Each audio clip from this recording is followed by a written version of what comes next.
Oh, déjà vendredi le 15 mai.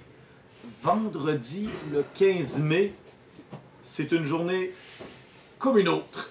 Hein? Quand on est en mode confinement, toutes les journées se ressemblent. Mais une chose est certaine, tu as un contrôle aujourd'hui. Moi, je continue de prendre mon café. Il commence à être froid un petit peu, mais c'est pas grave. J'aurais bien aimé l'agrémenter de peut-être un biscuit, comme je parlais au début, ou d'un bon beigne, comme ceux de chez Tim Hortons. Hein? Mais, malheureusement, je n'ai pas de beigne. Tout ce que j'ai, c'est mon café, mon téléphone en guise de caméra, mon ordinateur, mon casse-tête et mes disques. Il n'y a rien qui se mange là-dedans.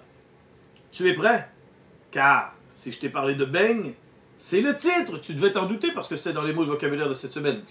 Le titre, le beigne. Le beigne. Ouais. Crayon, gomme effacée, et c'est parti! Attention. Les Québécois ont traditionnellement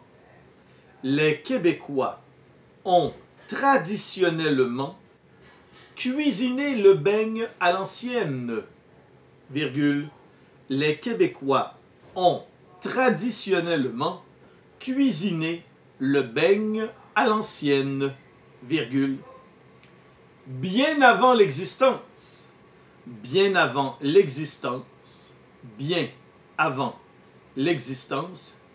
des chaînes de restauration spécialisées.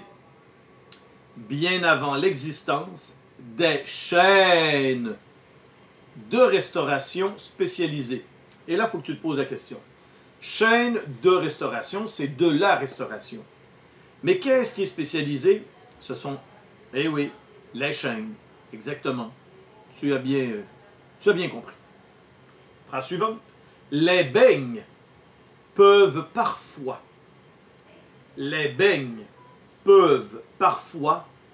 être fourrés d'une préparation crémeuse. Les beignes peuvent parfois être fourrés d'une préparation crémeuse ou de confiture. Point. Les beignes peuvent être fourrés. Les beignes peuvent parfois être fourrés. Les beignes peuvent parfois être fourrés. T'as être ici, là, ça t'indique comment écrire fourré, hein? Avec sa finale. Oui, c'est sûr que le mot être, c'est l'auxiliaire être. Ça, il n'y a aucun doute, bravo. Les beignes peuvent parfois être fourrés d'une préparation crémeuse ou de confiture. Point. Phrase suivante. Il remplace les beignes. Il s'accompagne généralement d'un café. Il s'accompagne généralement d'un café bien chaud. Ce qui n'est pas le cas avec le mien.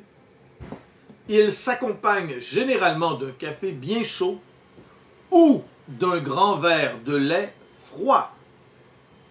Il s'accompagne généralement d'un café bien chaud ou d'un grand verre de lait froid. Point. Phrase suivante. Les beignes ont retrouvé leur popularité. Les beignes ont retrouvé leur popularité dans les années 90. Les beignes ont retrouvé leur popularité, donc c'est une popularité. Hein? Les beignes ont retrouvé leur popularité dans les années 90. Années 90. 90, tu écris 9-0. Excellent. Dans les années 90, grâce à Homer Simpson, virgule. Grâce à Homer Simpson, virgule, qui adore en dévorer plus d'un à la fois. Grâce à Homer Simpson, virgule, qui adore en dévorer plus d'un à la fois. Point. Phrase suivante. Pour les élèves de notre école, virgule, le beigne est synonyme de festivité. Point. Festivité, là, ça veut dire qu'il y en a plusieurs. C'est très festif. Oui, tu me l'aimes au pluriel. Pour les élèves de notre école, virgule, le beigne est synonyme de festivité. Point. Phrase suivante, qui est la phrase finale. Il est toujours intéressant. Il est toujours intéressant de voir vos grands yeux sucrés.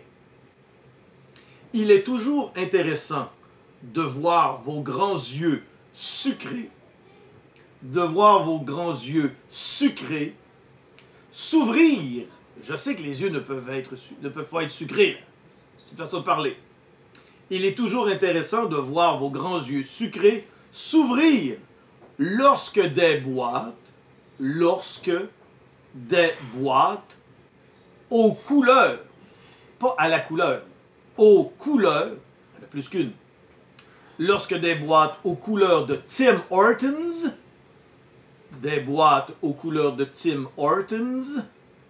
entrent en classe. Qui est-ce qui entre en classe? Tim Hortons ou les boîtes? Et oui, les boîtes, car Tim Hortons, il est mort. Et il ne vient pas à notre école. Donc, point final. Tu peux remettre la dictée au début. Elle est un peu plus longue. Si tu as bien étudié tes mots cette semaine, tu devrais te dire « bagatelle, ma correction se fera rapidement ». Ensuite, on passe à fil des temps. Par après, tu pourras aller faire tes fiches consolidation 4.9 sur le volume. Fil des temps. A. Vers 1900, quelle personne devait parcourir de grandes distances dans son travail?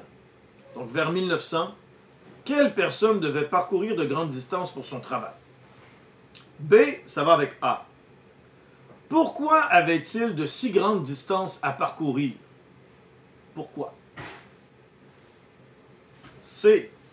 En 1901, est-ce que les gens habitent surtout en ville ou à la campagne? Si tu veux même me donner le pourcentage, il n'y a pas de problème. En 1901, est-ce que les gens habitent surtout en ville ou à la campagne? D. En 1901, comment les gens de la campagne se procuraient-ils leurs vêtements? Donc, ceux qui habitaient à la campagne, où prenaient-ils leurs vêtements? Et finalement, E. En 1901, comment les gens de la campagne s'éclairaient-ils? Attention, je te donne un bout de la réponse et il va manquer un élément. Donc, comment les gens de la campagne s'éclairaient-ils? Avec des chandelles et quoi d'autre? Qu'est-ce qu'ils utilisaient pour s'éclairer? Lampe de poche? Pas inventé. Et non, c'est autre chose. Si tu as bien étudié, tu dois le savoir. Merci beaucoup pour ton contrôle. Prends le temps de bien faire ta consolidation 4.9. Et là-dessus, je te souhaite, encore une fois, une excellente fin de semaine. Bye!